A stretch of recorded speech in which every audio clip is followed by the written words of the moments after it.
ஆன்மீகம் இல்லாத அறிவு ஆபத்தானது. அது அணு ஆயுதத்தை உருவாக்கும்.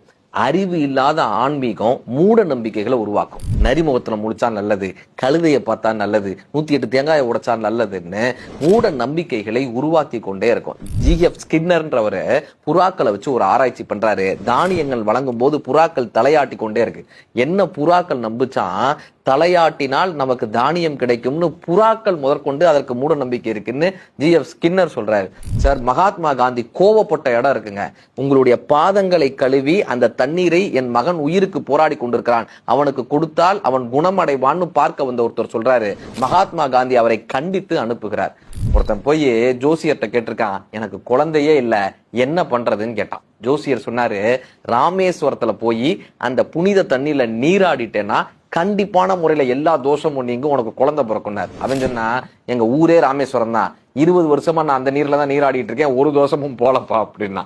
சார், அறிவியலோடு ஆன்மீகம் இணையும் போது மட்டும்தான் அது மூட நம்பிக்கையிலிருந்து தன்னம்பிக்கையாக மாறுகிறது. 108 தேங்காய் உடைப்பதை விட 16 தென்னங்கன்றுகளை நடுகிறேன் என்று வேண்டுவது மிக சாலச்சிறந்த விஷயமாகும். ஆன்மீகத்தை அறிவியலோடு அணுகுவோம்.